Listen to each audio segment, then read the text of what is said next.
J'ai 86 ans et je ne prends aucun médicament, non pas parce que je pense que les médicaments sont mauvais, ni parce que je me crois invincible, mais simplement parce qu'avec le temps, j'ai appris à prendre soin de mon corps autrement, de manière plus consciente, plus respectueuse et surtout, plus connectée à ce dont j'ai réellement besoin. À mon âge, il est courant de voir que la plupart des personnes âgées accumulent les pilules dans une boîte, une pour la tension, une autre pour dormir, une autre pour l'estomac, et ainsi de suite. Et bien que, dans certains cas, elles soient nécessaires, dans mon cas, j'ai réussi à rester fort, lucide et plein d'énergie grâce à quelque chose de bien plus simple. Une routine matinale que je répète chaque jour depuis des années. Ce n'est pas une formule magique, ni quelque chose qui change la vie du jour au lendemain, mais je peux te le dire avec une honnêteté totale. Ces 4 choses que je fais chaque matin sont les principales responsables de la manière dont je me sens aujourd'hui. C'est pour cela que je suis ici, car je sais que beaucoup de personnes, peut-être toi qui m'écoutes en ce moment, te lèvent avec des douleurs, de la fatigue, cette sensation que ton corps ne répond plus comme avant. Et je te comprends. Cela m'est aussi arrivé. Mais ce qui importe, c'est qu'il y a des choses que l'on peut faire, et elles ne sont ni compliquées ni coûteuses. Aujourd'hui, je vais te partager ces 4 habitudes, ce que je fais, pourquoi je le fais, comment je le fais et quels changements réels j'ai ressentis depuis que je les ai intégrés dans ma vie.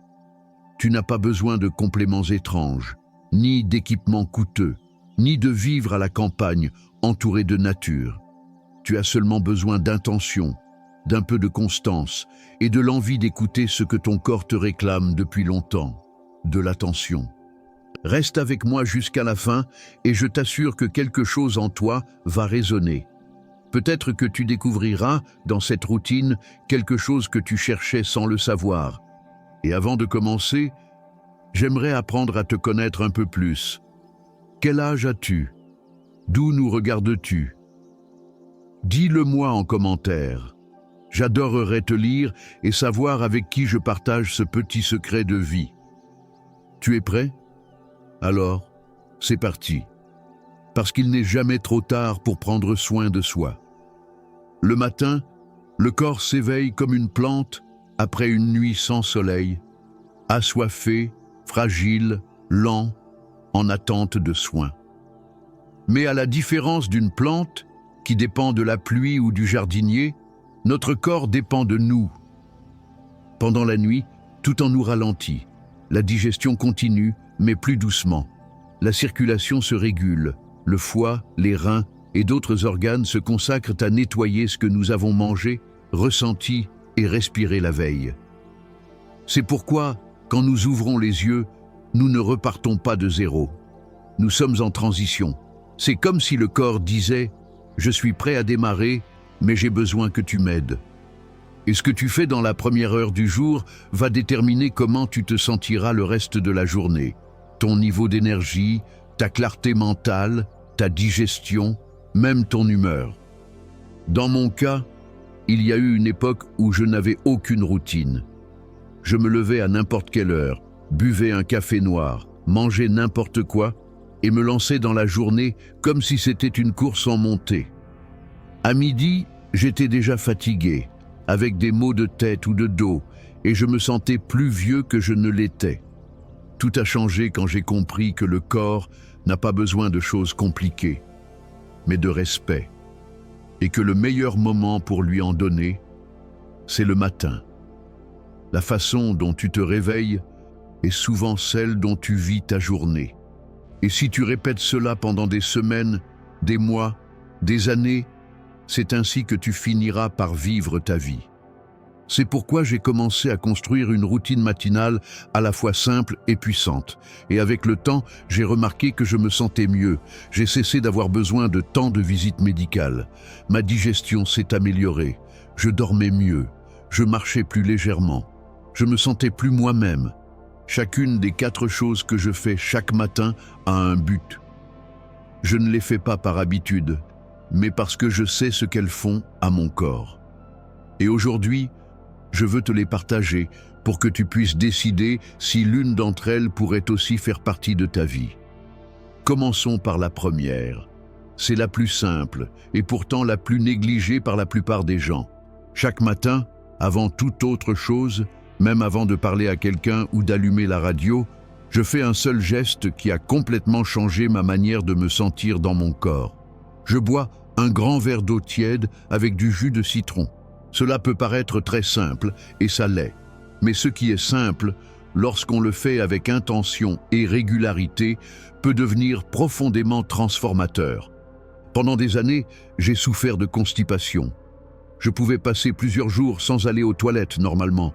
J'ai essayé les laxatifs, plus de fibres, moins de pain, plus de fruits. Rien ne fonctionnait vraiment. Je me réveillais aussi avec des brûlures d'estomac, une sensation dans la poitrine et la gorge qui empirait avec le café. Chaque petit déjeuner était un combat. Jusqu'au jour où une voisine m'a parlé de l'eau citronnée à jeun. Elle m'a dit « Ne t'attends pas à des miracles, essaie juste pendant 7 jours. » Et je l'ai fait. Dès le 3e jour, mon estomac ne brûlait plus. Le 5e jour, j'allais aux toilettes sans effort. Depuis, je n'ai jamais arrêté. Pourquoi ça fonctionne? D'abord parce qu'au réveil, le corps est déshydraté. Et quand on lui offre un verre d'eau, surtout tiède, on aide les organes à se remettre en mouvement. L'eau tiède, contrairement à l'eau froide, ne surprend pas le système digestif. Elle le réveille en douceur. Le citron, même s'il est acide au goût, devient alcalin une fois dans le corps. Il aide le foie à faire son travail de nettoyage, stimule la production de bile et prépare l'estomac à recevoir de la nourriture sans provoquer d'acidité. De plus, le citron est riche en vitamine C, en antioxydants et en minéraux.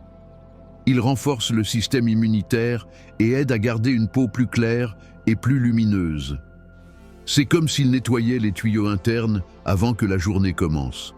Et si tu me demandes pourquoi je préfère ça plutôt qu'un café, la réponse est simple. Le café déshydrate, stimule brutalement, et s'il est pris à jeun, il peut irriter l'estomac. L'eau citronnée, au contraire, accompagne le corps. Elle ne le pousse pas, elle ne l'agresse pas. Cela dit, tout le monde ne tolère pas le citron.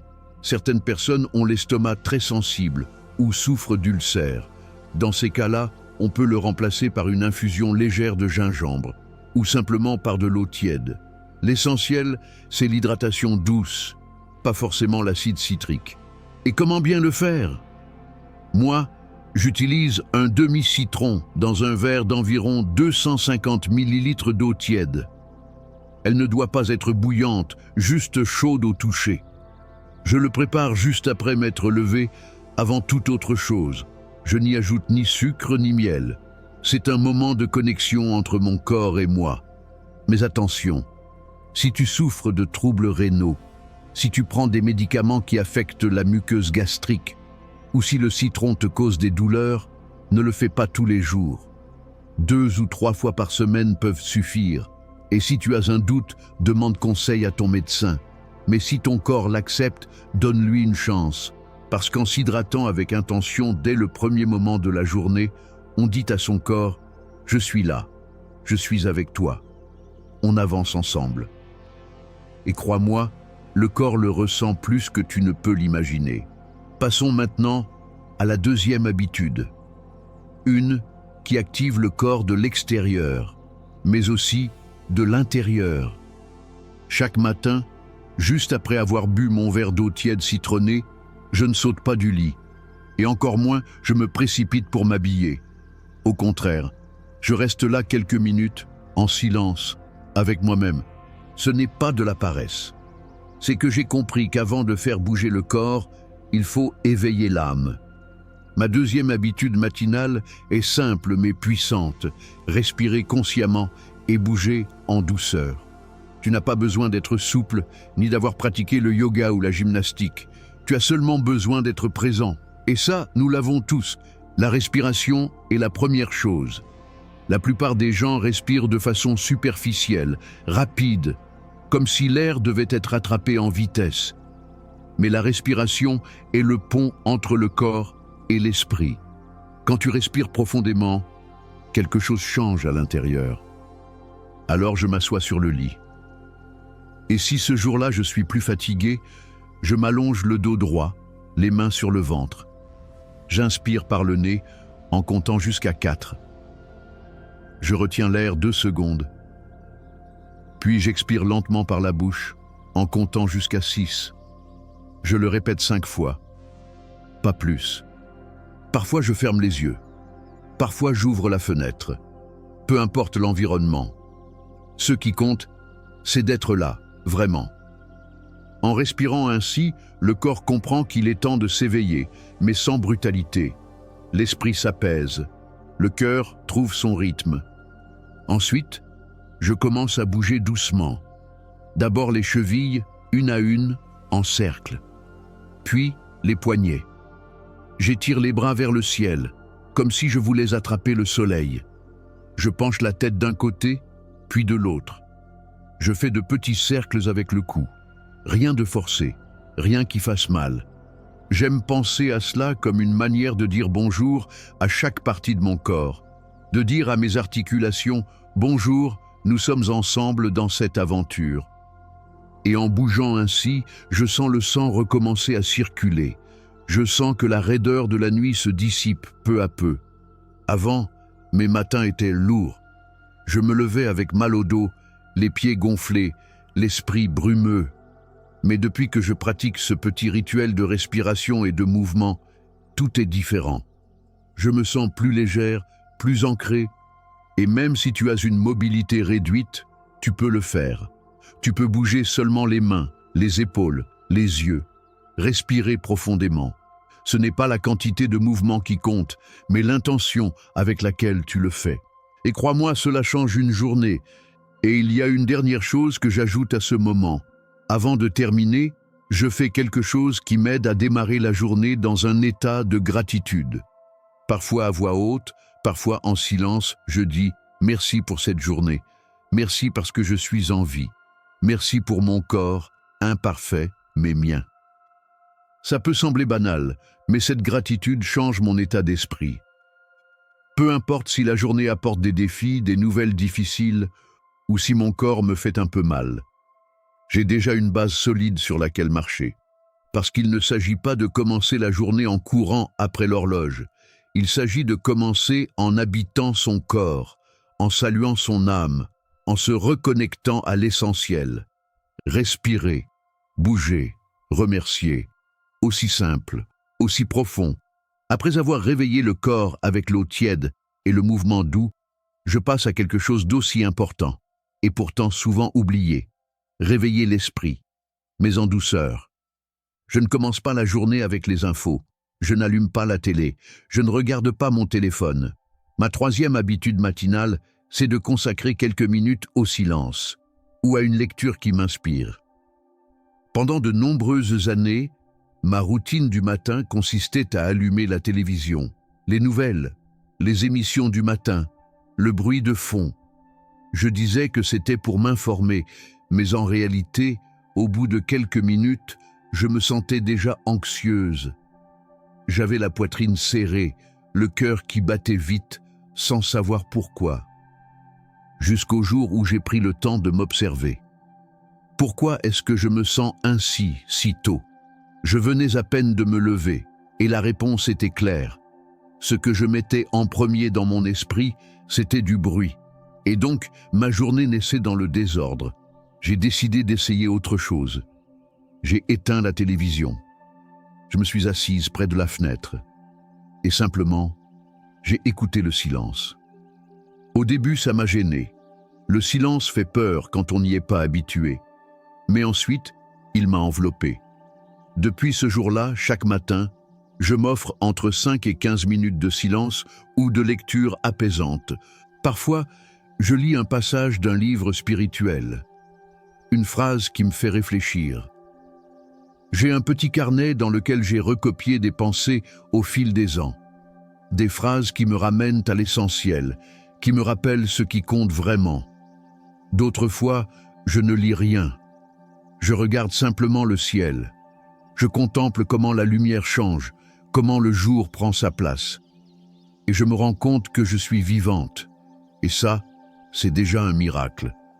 Cet instant m'a aidé à commencer chaque journée avec un esprit plus clair, plus serein. Il m'empêche d'être happé par le stress dès les premières minutes. Au lieu de courir après le temps, j'ai l'impression que c'est moi qui tiens le gouvernail. Si tu veux essayer, mais que tu ne sais pas par où commencer, voici quelques conseils. Choisis un endroit calme. Ça peut être une chaise près d'une fenêtre, un coin tranquille, même la table de la cuisine. Tu n'as pas besoin de beaucoup de temps. 5 minutes suffisent. Si tu veux lire, choisis des textes courts. Rien qui te stimule trop. Des livres de sagesse, de spiritualité, des poèmes, des réflexions. Si tu préfères écrire, garde un petit carnet. Note une phrase, une émotion, un souvenir agréable. Et si tu veux simplement rester en silence, fais-le. Respire, observe. Il n'y a rien de plus important à faire que ce moment avec toi-même. Cette habitude n'a rien à voir avec une religion, ni avec de grandes philosophies. Elle a à voir avec le fait de revenir à soi, avant de se donner au monde.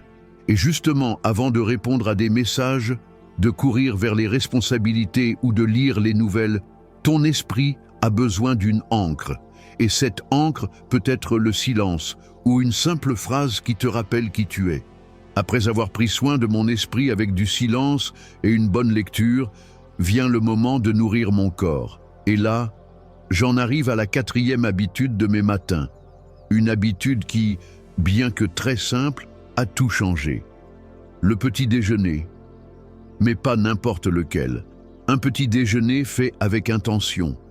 Pendant de nombreuses années, je mangeais la première chose que je trouvais. Une tartine rapide, un café noir avec quelque chose de sucré. Parfois, je ne prenais rien. Je disais que je n'avais pas faim. Et puis, en milieu de matinée, je me sentais faible, irritable, sans énergie. C'était comme commencer la journée sans carburant. Aujourd'hui, mon petit déjeuner est différent. Il ne s'agit pas de manger beaucoup, mais de manger intelligemment. Et surtout, de le faire avec respect. Car après avoir dormi, ton corps a passé de nombreuses heures sans nourriture. Et ce que tu lui donnes en premier définit comment il va fonctionner le reste de la journée. Mon petit déjeuner inclut toujours une source de protéines. Cela peut être un œuf dur, quelques cuillerées de yaourt nature ou un peu de fromage frais. Il y a aussi toujours un fruit, une pomme, une demi-banane, quelques tranches de papaye. J'ajoute une poignée de noix ou de graines qui m'apportent de bonnes graisses et me permettent de me sentir rassasié plus longtemps. Au lieu du pain blanc, je préfère une tartine à l'avoine ou un peu de pain complet, du vrai. Et au lieu du café, je prends souvent une infusion douce, comme de la camomille ou du gingembre au citron. Mon estomac le tolère mieux, et cela me garde apaisé. J'évite les produits transformés, les céréales sucrées, les biscuits qui promettent de l'énergie, mais qui ne laissent que de la fatigue. Parce que j'ai appris, et je l'ai appris à mes dépens, que ces aliments te donnent un faux élan, puis te laissent tomber encore plus bas. Je me souviens d'une époque où je prenais une tasse de lait au chocolat avec des biscuits. Je pensais que c'était suffisant. Mais 1 heure après, j'avais sommeil, du mal à me concentrer, mal à la tête. Changer cela a été l'une des meilleures décisions que j'ai prises. Et si tu te dis « je n'ai pas faim le matin », voici mon conseil. Commence petit, mais nourrissant. 2 ou 3 amandes, un demi-verre de jus frais, une infusion chaude. Petit à petit, ton corps recommencera à demander ce dont il a besoin. Parce que ce n'est pas que tu n'as pas faim, c'est que ton corps s'est habitué à ne pas être écouté. Et si tu penses que bien manger est cher ou compliqué, laisse-moi te dire que non. Un fruit, un œuf, un peu de flocons d'avoine cuit, c'est déjà un petit déjeuner puissant. Tu n'as pas besoin d'ingrédients exotiques ni de recettes sophistiquées. Tu as seulement besoin d'intention.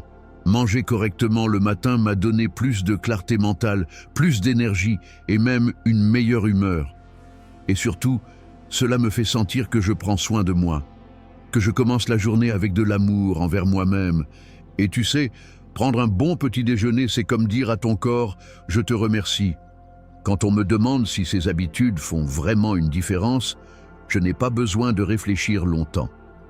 La réponse est dans mon corps, dans mon esprit et même dans les yeux de mon médecin que je vois chaque année. Avant de commencer cette routine, mes matins étaient lourds. Je me levais avec les jambes raides, le ventre gonflé, la tête comme dans le brouillard. Tout était plus lent, mon corps, mes pensées, mon humeur. Et bien sûr, cela me rendait plus dépendant des médicaments, du café, de ces coups de pouce artificiels pour commencer la journée. Mais depuis que j'ai intégré ces simples habitudes, tout a changé. Aujourd'hui, j'ai plus d'énergie. Je ne parle pas d'une énergie comme celle d'un jeune de 20 ans, non. Je parle d'une énergie paisible, stable, qui me permet de faire ce que j'ai à faire sans avoir l'impression de me traîner. Je marche plus fermement, je respire mieux. Ma digestion, qui était un problème constant, est devenue beaucoup plus régulière. Je n'ai plus cette lourdeur ni ces brûlures qui me suivaient après chaque repas. Et ce n'est pas seulement moi qui le remarque. Il y a peu, j'ai fait un check-up complet. Mon médecin, qui me suit depuis plus de 10 ans, a regardé mes résultats. Et il m'a dit quelque chose que je n'oublierai jamais. Vos analyses sont meilleures que celles de beaucoup de personnes de 20 ans plus jeunes que vous. Qu'est-ce que vous faites? Et je lui ai répondu exactement ce que je te dis maintenant. Je prends soin de mes matins. Je respecte mon corps. Ce n'est pas parfait. Il y a des jours où je me lève plus tard, d'autres où j'oublie de respirer profondément. Parfois, je n'ai pas de citron pour mon eau, ou je me laisse tenter par un petit déjeuner que je sais ne pas être bon pour moi, mais j'ai appris une leçon précieuse. L'important, ce n'est pas de le faire parfaitement, mais de le faire avec constance. Y revenir, encore et encore, non pas comme une obligation, mais comme un acte d'amour envers soi-même. Parce qu'avec le temps, j'ai compris que ce n'est pas seulement ce que tu fais qui compte, mais comment tu le fais. Ce n'est pas seulement l'eau citronnée, c'est le moment où tu t'assieds pour la boire, en silence, avec calme. Ce n'est pas seulement l'étirement, c'est cette connexion avec ton corps, ce merci que tu ressens quand tu te déplaces sans douleur. Ce n'est pas seulement le petit déjeuner, c'est l'intention avec laquelle tu choisis ce que tu mets dans ton assiette. Et quand tout cela devient une partie naturelle de toi, quand tu n'as plus besoin de te forcer, mais que tu en as envie, alors c'est là que commence la véritable transformation. Avec le temps, beaucoup de personnes qui m'écoutent ou me lisent me posent les mêmes questions, des doutes sincères, légitimes, que moi aussi je me posais autrefois. Alors aujourd'hui, je veux y répondre de manière simple, comme si nous étions en train de discuter autour d'une infusion chaude. Est-il trop tard pour commencer cette routine si j'ai plus de 80 ans? Jamais. Sincèrement, jamais. Je n'ai pas commencé tout cela jeune. J'ai commencé avec les années, avec des douleurs, de la fatigue, des hésitations, mais le corps, même âgé, remercie toujours les soins qu'on lui donne. Peut-être que tu ne verras pas les changements en une semaine, peut-être que ce sera plus lent, mais les résultats arrivent. L'important, c'est de commencer sans pression, avec douceur, en sachant que chaque geste compte. Même à 90 ans ou plus, intégrer de petites habitudes peut te faire sentir plus vivant que jamais. Puis-je adapter ces habitudes si j'ai une mobilité limitée? Bien sûr, rien de tout cela n'est une compétition de souplesse ou d'effort physique. Si tu ne peux pas te lever facilement, tu peux faire les respirations allongées. Si tu ne peux pas marcher, tu peux bouger les bras, les chevilles, le cou, tout ce qui est possible pour toi. Le secret, c'est de bouger en conscience, sans douleur. Ce n'est pas la quantité qui compte, mais la qualité de la présence. Il y a toujours une manière d'adapter la routine à tes capacités. Et si je saute un jour, ce n'est pas grave. Nous sommes humains. Il ne s'agit pas de rigidité, mais de constance souple. Il y aura des matins où tu devras partir tôt, où tu recevras des visites, ou simplement tu n'en auras pas envie. Ne te blâme pas. Reviens à l'habitude le lendemain, avec bienveillance, comme on reprend une conversation qu'on avait laissée en suspens. Ce qui fait la différence, ce n'est pas de ne jamais faillir, c'est de toujours revenir. Ces habitudes remplacent-elles les médicaments? Non. Il ne s'agit pas d'arrêter quoi que ce soit sans l'avis d'un professionnel. Moi, je ne prends pas de médicaments parce que pour l'instant, ma santé me le permet. Et cela, je le dois en partie à ces habitudes. Mais si tu suis un traitement, vois ces pratiques comme des alliés.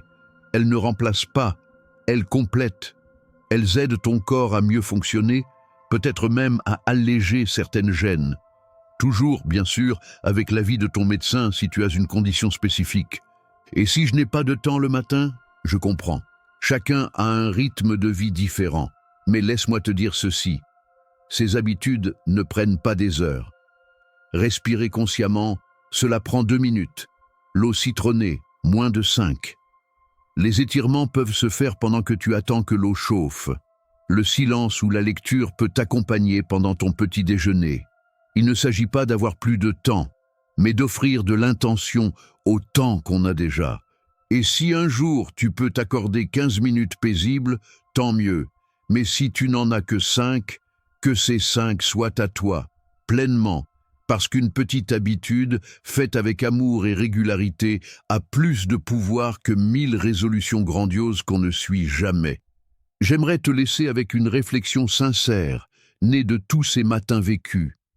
Il ne s'agit pas de vivre longtemps, mais de vivre avec force, dignité et joie.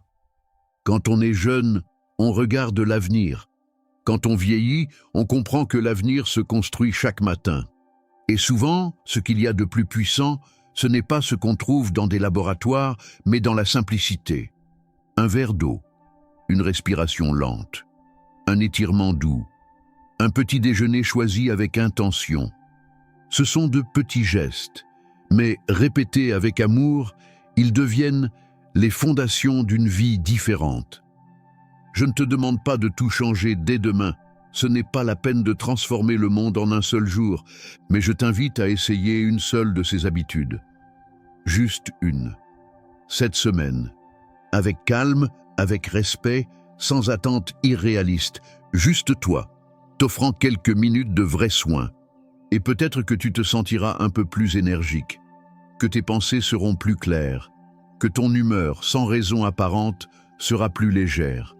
Et si cela se produit, même un tout petit peu, alors ça en aura valu la peine.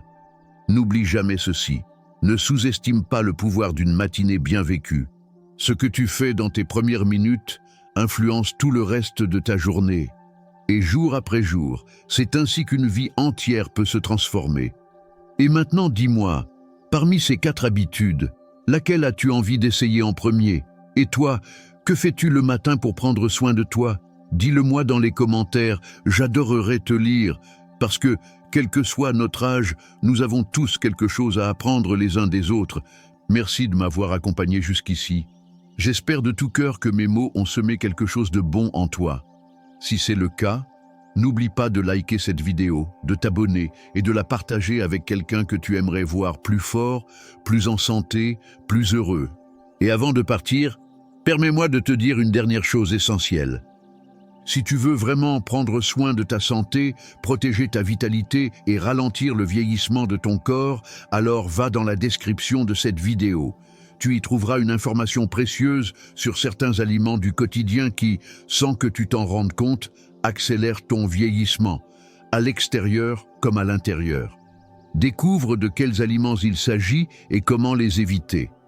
Cela pourrait bien être la première étape vers un futur plus sain, plus lumineux. Prends soin de ton corps comme tu prendrais soin de quelqu'un que tu aimes, parce que cette personne, c'est toi.